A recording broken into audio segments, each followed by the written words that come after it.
नमस्कार विद्यार्थियों, कल हमारा कुछ बिंदु छूट गया था। राज्य सरकार के बारे में पढ़ रहे थे, लेकिन इससे हम कुछ आगे बढ़ चुके हैं। यानी राज्य विधानमंडल, राज्य विधानसभा की शक्तियां व कार्य के बारे में आज हम अध्ययन करेंगे। हमने इससे आगे कुछ विधान परिषद के बारे में अध्ययन कर लिया था, इसलिए सॉरी। लेकिन अब जो हम आज अध्ययन करेंगे कंटिन्यूस, जिसमें राज्य विधानमंडल या राज्य विधानसभा की शक्तियां व कार्यों के बारे में हम अध्ययन करेंगे। ठीक है, अब देखो राज्य विधानमंडल व राज्य विधानसभा की जो शक्तियां हैं कि राज्य विधानमंडल राज्य की व्यवस्थापिका और संविधान के द्वारा, मतलब राज्य विधानमंडल क्या बताया गया है, राज्य की व्यवस्थापिका है। राज्य की व्यवस्थापिका राज्य विधानमंडल, यह है राज्य की क्या है, व्यवस्थापिका। तो क्या नाम दिया गया है, व्यवस्थापिका बताया गया है। ठीक है, अब इसी के अंतर्गत जो बताया गया है कि संविधान द्वारा राज्य विधानमंडल को, संविधान द्वारा राज्य विधानमंडल को व्यापक शक्तियां प्रदान की गई है। क्या शक्तियां प्रदान की गई है, व्यापक शक्तियां, यानी राज्य विधानमंडल को व्यापक शक्तियां प्रदान की गई है। और राज्य विधानमंडल की शक्तियों का अध्ययन हम निम्न रूपों से कर सकते हैं, जिसमें से कुछ ऐसे बिंदु हैं जिसका हम अध्ययन करेंगे। इसमें पहला जो बिंदु है इसकी शक्तियों के बारे में हम जो अध्ययन करेंगे, विधायी शक्ति। सबसे पहली शक्ति राज्य विधानमंडल के अंदर विधायी शक्ति। विधायी शक्ति, अब विधायी शक्ति के अंतर्गत क्या बताया गया है उसके बारे में हम अध्ययन करते हैं। विधायी शक्ति के अंतर्गत क्या बताया गया है, अब देखो विधायी जो शक्ति है उसमें ये चीज बताई गई है कि राज्य के विधान मंडल को, किसको, राज्य के विधान मंडल को सामान्यतया उन सभी विषयों पर कानून बनाने का या कानून निर्माण की शक्ति प्राप्त है, जो राज्य सूची में और संवर्ती सूची में दिए गए। मतलब राज्य विधानमंडल को, राज्य विधानमंडल संवर्ती सूची और राज्य सूची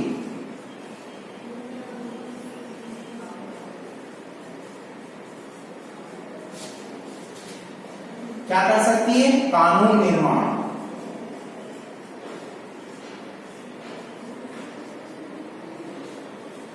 कानून निर्माण का अधिकार है।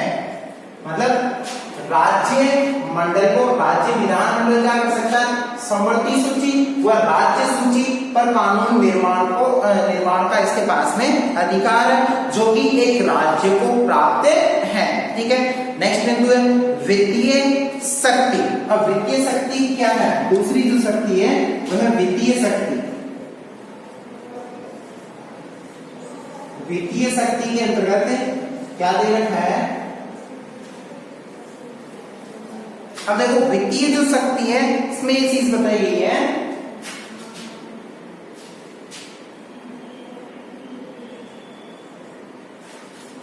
वित्तीय शक्ति के अंतर्गत कि विधानमंडल, कौन, कि विधानमंडल मुख्यतया विधानसभा को, विधानमंडल मुख्यतया विधानसभा को राज्य के धन पर पूर्ण नियंत्रण प्राप्त होता है। मतलब किसको, राज्य के धन पर, राज्य के धन पर किसको प्राप्त है, पूर्ण नियंत्रण, विधानसभा को, विधानसभा का पूरा अधिकार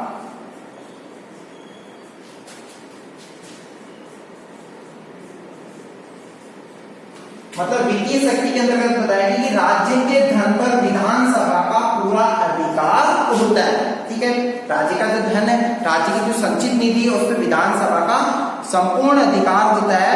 और राज्य आय व्यय का जो वित्तीय वार्षिक जो लेखा जोखा है, आर्थिक आय व्यय का जो वार्षिक जो लेखा जोखा है वो प्रस्तुत किसमें किया जाता है, विधानसभा में। पहली बार किसमें प्रस्तुत किया जाएगा, विधानसभा से ही इसकी शुरुआत होगी। विधानसभा में इसको प्रस्तुत किया जाता है। विधानसभा ही इसकी स्वीकृति, विधानसभा से स्वीकृति होने पर ही शासन के द्वारा, मतलब जो प्रशासन है शासन के द्वारा आय व्यय से संबंधित, जो आय व्यय से संबंधित कार्य जो किया जाता है वो विधान मंडल से विनियोग विधेयक पास होने पर ही सरकार संचित निधि से व्यय हेतु धन निकाल सकती है। मतलब बजट जो प्रस्तुत किया जाएगा वो विधानसभा के अंदर ही प्रस्तुत किया जा सकता है। उसके अलावा अन्य किसी पे ये अधिकार, अन्य किसी मंडल को ये अधिकार प्राप्त नहीं है। विधान परिषद इसका उपयोग नहीं कर सकता है। और विधानसभा की स्वीकृति मिलने के बाद में प्रशासन को क्या करना है क्या नहीं करना है उस धन का, तभी उसकी स्वीकृति वो यानी विधानसभा के द्वारा स्वीकृति प्राप्त होती है। फिर अब प्रशासनिक शक्ति, तीसरा बिंदु है प्रशासनिक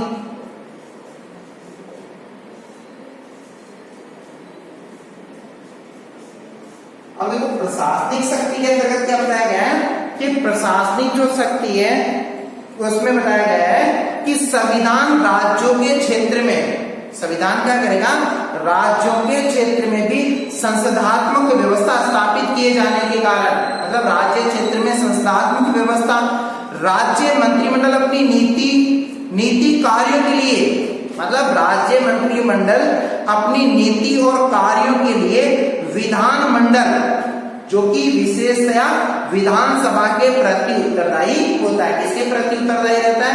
विधानमंडल विधानसभा के प्रति उत्तरदायी होता है।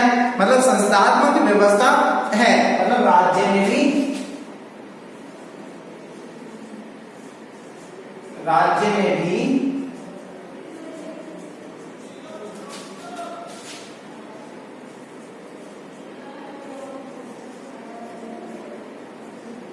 संस्थात्मक व्यवस्था है। मतलब राज्य में भी कौन सी व्यवस्था लागू की गई है? संसदात्मक व्यवस्था राज्यों के अंदर लागू की गई है। और विधानमंडल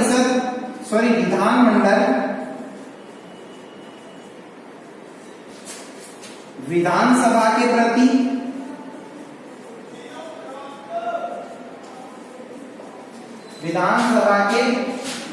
प्रति क्या है? ये उत्तरदायी है। ठीक है, तो इस तरीके से संस्थात्मक व्यवस्था राज्यों के अंदर लागू की गई जैसे सेंट्रल गवर्नमेंट में, और विधानमंडल विधानसभा के प्रति क्या रहता है? उत्तरदायी रहता है। और दूसरी चीज कि मंत्रिमंडल के विरुद्ध निंदा या आलोचना का प्रस्ताव पास किया जा सकता है। मतलब विधानमंडल में मंत्रिमंडल के खिलाफ कौन से प्रस्ताव पारित किए जा सकते हैं? निंदा या आलोचना का प्रस्ताव पास किया जा सकता है, या काम रोको प्रस्ताव लागू किया जा सकता है। और विधानसभा के द्वारा अविश्वास प्रस्ताव पास किया जा सकता है। और विधानसभा क्या कर सकती है कि विधानसभा भी प्रशासनिक शक्ति, विधानसभा के पास में जो प्रशासनिक शक्ति के तहत क्या कर सकती है कि विधानसभा के द्वारा अविश्वास प्रस्ताव पास किया जा सकता है, जिसके कारण मंत्रिमंडल को त्याग पत्र देना होता है। मतलब काम रोको प्रस्ताव,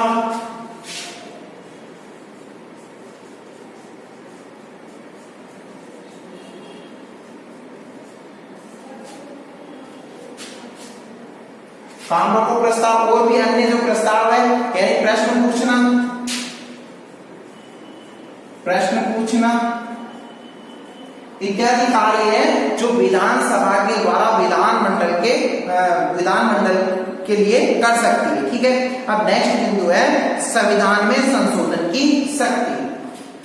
चौथा है संविधान में संशोधन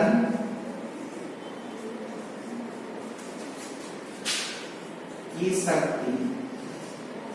अब संविधान में संशोधन की जो शक्ति बताई गई उसके अंतर्गत क्या बताया, किस तरीके से संशोधन किया जा सकता है संविधान में, कि देखो संसद द्वारा विशेष बहुमत के आधार पर पारित, मतलब संसद क्या करेगी? एक विशेष बहुमत पारित करेगी और ऐसा प्रस्ताव को कम से कम आधे राज्यों, मतलब इस तरीके का प्रस्ताव पारित करेगी, इस तरीके का प्रस्ताव मसौदा तैयार करेगी जिसमें कम से कम आधे राज्यों के विधानमंडलों द्वारा स्वीकार किया जाए। कम से कम आधे राज्यों के जो विधानमंडल है उस प्रस्ताव को क्या करें, स्वीकार करें। इस तरीके का प्रस्ताव पास करेगी जिसमें कम से कम आधे राज्यों के विधानमंडल उस प्रस्ताव को क्या करें, स्वीकार करें। और राज्य विधानसभाओं को, किनको, राज्य विधानसभाओं को संविधान संशोधन प्रस्तावित मतलब संविधान संशोधन प्रस्तावित करने का अधिकार नहीं है। और राज्य विधानमंडल केवल अनुसमर्थन या अस्वीकृत कर सकते हैं, मतलब राज्य विधानमंडल केवल अनुसमर्थन या अस्वीकृत कर सकते हैं, मतलब जो भी प्रावधान लागू होंगे वो संसद के द्वारा ही लागू होंगे। और जिसमें आधे राज्यों का क्या होना चाहिए, उसके अंदर समर्थन प्राप्त होना चाहिए, तभी संविधान संशोधन किया जा सकता है, अन्यथा नहीं किया जा सकता है। और राज्य विधानमंडलों को संविधान संशोधन पारित करने का अधिकार भी नहीं है, मतलब राज्य जो विधानमंडल है क्या नहीं कर सकते, राज्य विधानमंडल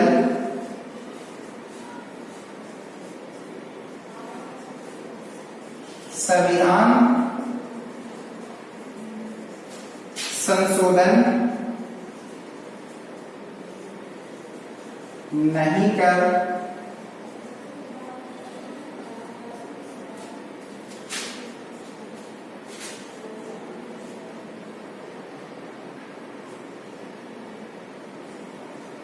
नहीं कर सकते हैं। ठीक है, तो ये इस तरीके से संविधान के अंदर अगर संशोधन का कार्य है तो संसद ही संशोधन कर सकती है, बाकी किसी को संविधान में संशोधन करने का अधिकार नहीं है। अगर संशोधन करना है तो उसके लिए कम से कम आधे राज्यों की सहमति होना आवश्यक है। ठीक है, अब निर्वाचन संबंधी शक्ति, नेक्स्ट बिंदु है निर्वाचन संबंधी शक्ति।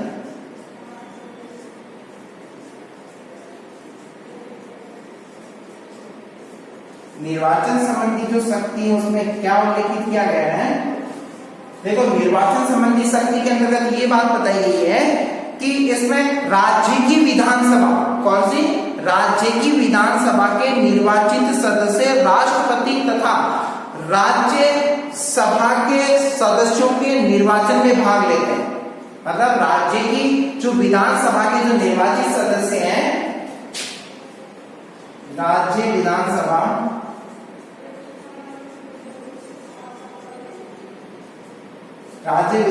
के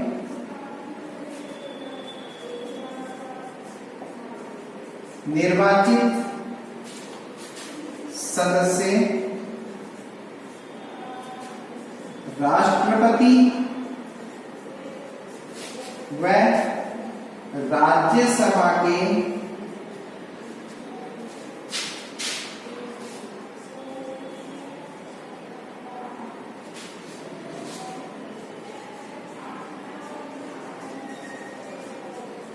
राज्यसभा के सदस्यों के निर्वाचन में भाग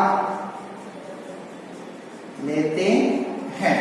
इस तरह से वो कार्य करते हैं। ठीक है, इस तरह से उनको उनके पास में अधिकार। ठीक है, अब राज्य कार्यपालिका, अब राज्य कार्यपालिका के बारे में अध्ययन करेंगे। तब तक ये जो महत्वपूर्ण बिंदु है वो आप अपनी नोटबुक के अंदर स्टडी कर ले, यानी उनको उतार ले। देखो राज्य कार्यपालिका का जो बिंदु है उसके अंतर्गत बताया गया है सबसे पहले कि राज्य कार्यपालिका के अंदर राज्यपाल, मुख्यमंत्री और मंत्रिमंडल, मतलब कौन कौन होते हैं इसमें राज्य कार्यपालिका में, राज्यपाल, मुख्यमंत्री,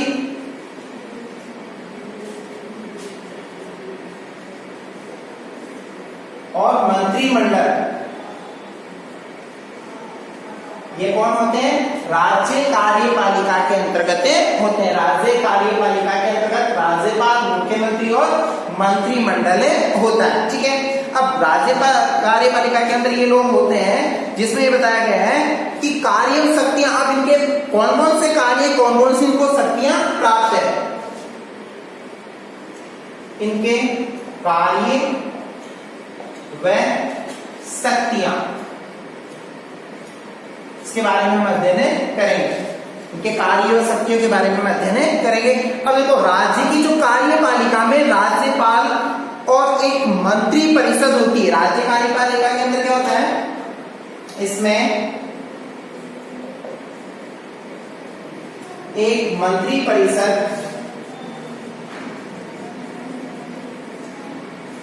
व राज्यपाल, कौन होता है, राज्यपाल होता है। मतलब इसमें एक मंत्री परिषद और राज्यपाल होता है राज्य कार्यपालिका के अंदर। और राज्यपाल राज्य की कार्यपालिका का वैधानिक प्रधान होता है। राज्यपाल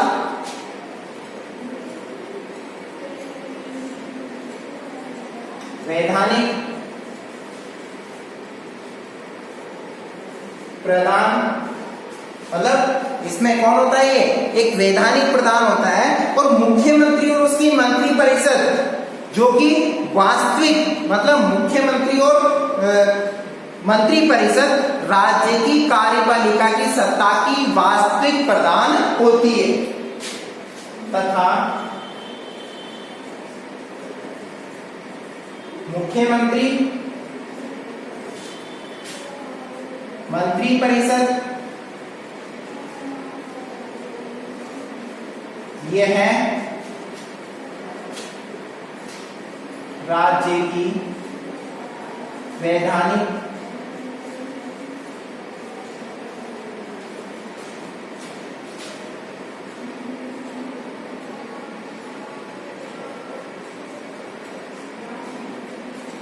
वास्तविक, क्या होती है ये, वास्तविक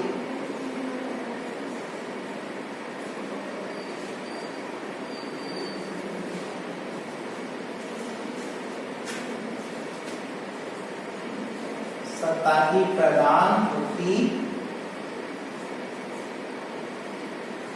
है।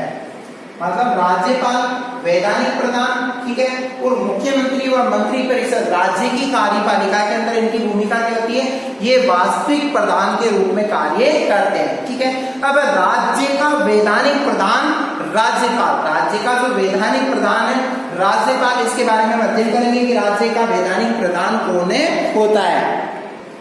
देखो, राज्य का जो वैधानिक प्रधान है वो राज्यपाल होता है। अब राज्यपाल की जो नियुक्ति, हम पढ़ेंगे राज्यपाल की नियुक्ति, इसके बारे में, राज्यपाल की नियुक्ति, राज्यपाल की नियुक्ति के संबंध में क्या बताया गया है, इसके बारे में हम अध्ययन करते हैं राज्यपाल की नियुक्ति के संबंध में। अब देखो, राज्यपाल की जो नियुक्ति है इसमें बताया गया है कि राज्यपाल द्वारा राष्ट्रपति के प्रसाद पर्यंत, मतलब राष्ट्रपति चाहता है तब तक राज्यपाल क्या रहता है कि किसी राज्य का राज्यपाल बना हुआ रहता है। किसी राज्य का राज्यपाल कब तक बना रहता है, राज्यपाल जब तक उसे राष्ट्रपति की आज्ञा प्राप्त होती है, यानी राज्यपाल की नियुक्ति राष्ट्रपति के द्वारा की जाती है। और उसकी नियुक्ति 5 वर्ष की अवधि के लिए की जाएगी। नियुक्ति कितने वर्ष के लिए, 5 वर्ष, 5 वर्ष के लिए। मतलब राज्यपाल कितने वर्ष के लिए बनाया जाएगा, 5 वर्ष के लिए बनाया जाएगा राष्ट्रपति द्वारा। किसके द्वारा, राष्ट्रपति द्वारा बनाया जाएगा। ठीक है, राष्ट्रपति के द्वारा इसको नियुक्त किया जाता है 5 साल के लिए। ठीक है, और इसी के साथ में कि राज्यपाल जो है, लेकिन वह अपने उत्तराधिकारी के पद ग्रहण करने तक, मतलब जब तक ये इसका उत्तराधिकारी नहीं आएगा तब तक ये क्या बना रहेगा, राज्यपाल रहेगा। जिस भी राज्य के अंदर राज्यपाल है, जब तक वहां दूसरा राज्यपाल नहीं आएगा तब तक वो उस पद पे आसीन रहता है। और राज्यपाल को उसकी कार्य अवधि 5 वर्ष पूर्व भी राष्ट्रपति के द्वारा हटाया जा सकता है। राष्ट्रपति चाहे तो इस राज्यपाल को समय से पूर्व भी इसके पद से हटा सकता है। वो राज्यपाल के राष्ट्रपति के विवेक पे निर्भर करता है कि वो उसे पद पे रखे या हटाए। ठीक है, और राज्यपाल यदि चाहे तो समय से पूर्व भी अपना पद छोड़ सकता है। राज्यपाल के पास में ये स्वविवेक है कि वो चाहे तो समय से पूर्व भी अपने पद से क्या दे सकता है, त्याग पत्र दे सकता है, ये उसके पास में अधिकार होता है। अब राज्यपाल की नियुक्ति के संबंध में स्वस्थ परंपराएं क्या है? राज्यपाल की नियुक्ति के संबंध में परंपराएं। राज्यपाल की नियुक्ति के संबंध में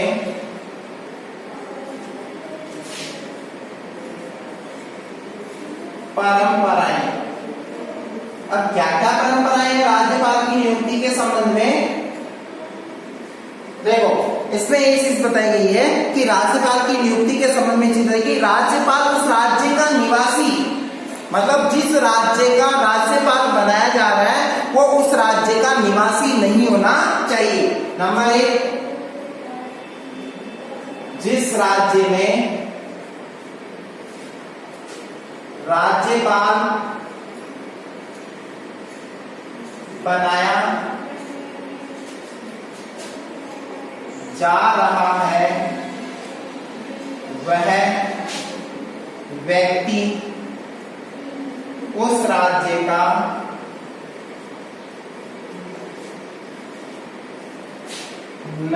निवासी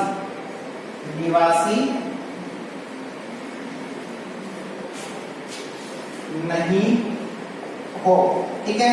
और नियुक्ति के संबंध में दूसरी जो बात बताइए, पहली बात तो क्या है कि जिस राज्य में जिस व्यक्ति को राज्यपाल बनाया जा रहा है तो वह व्यक्ति उस राज्य का क्या नहीं होना चाहिए? निवासी नहीं होना चाहिए। और इसी संदर्भ में दूसरी बात है कि राज्यपाल की नियुक्ति से पूर्व केंद्रीय सरकार, मतलब पूर्व केंद्रीय सरकार संबंधी राज्य के मुख्यमंत्री से परामर्श करें तथा उससे सहमति प्राप्त करें। मतलब पूर्व केंद्रीय सरकार राज्यपाल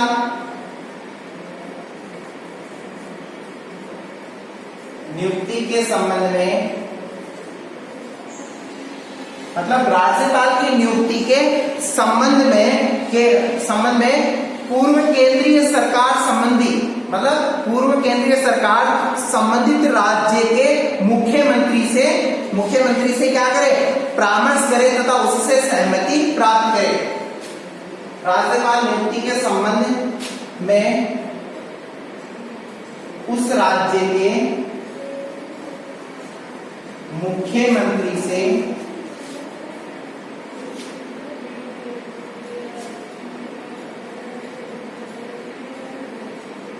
सलाह या परामर्श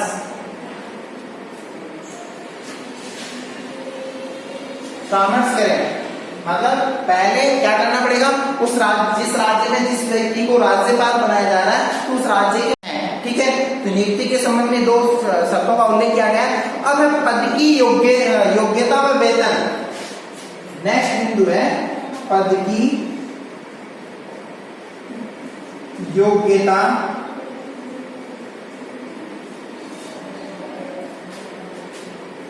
व वेतन।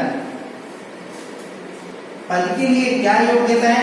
सबसे प्रमुख बात है सामान्य सी कि वो भारत का नागरिक होना चाहिए। ठीक है। और कानून का मतलब उसे अच्छा ज्ञान होना चाहिए। और जो संसद द्वारा यानी विधि द्वारा जो स्थापित जो योग्यता है वो सभी योग्यताओं का वो पालन करने वाला होना चाहिए। और उम्र जो है 35 वर्ष। आयु कितनी बताई गई है? 35 वर्ष आयु हो।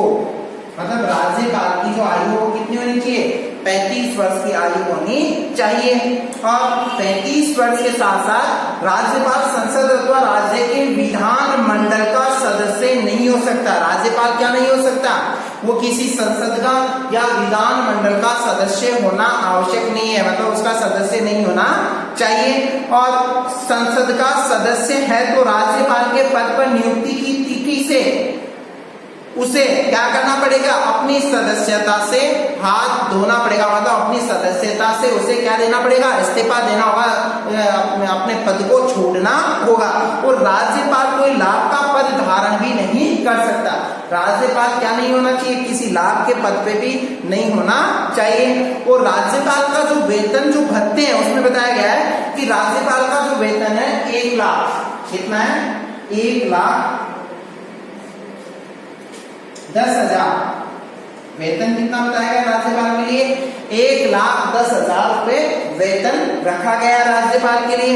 और उसे निशुल्क निवास स्थान, निवास भी क्या दिया जाएगा? निशुल्क, जिसका कोई भाड़ा नहीं होगा, निशुल्क निवास स्थान और भत्ते एवं अन्य सुविधाएं, मतलब उसे अन्य सुविधाएं भी जो संसद की निधि द्वारा स्थापित, जो यानी संसद के कानून के द्वारा जो निर्धारित जो सुविधाएं जो दे रखी है, वो सुविधाएं भी उसे क्या है? प्राप्त होगी। अब राज्यपाल की शक्तियां और कार्य, इसका हम अध्ययन नेक्स्ट क्लास के अंतर्गत करेंगे। धन्यवाद।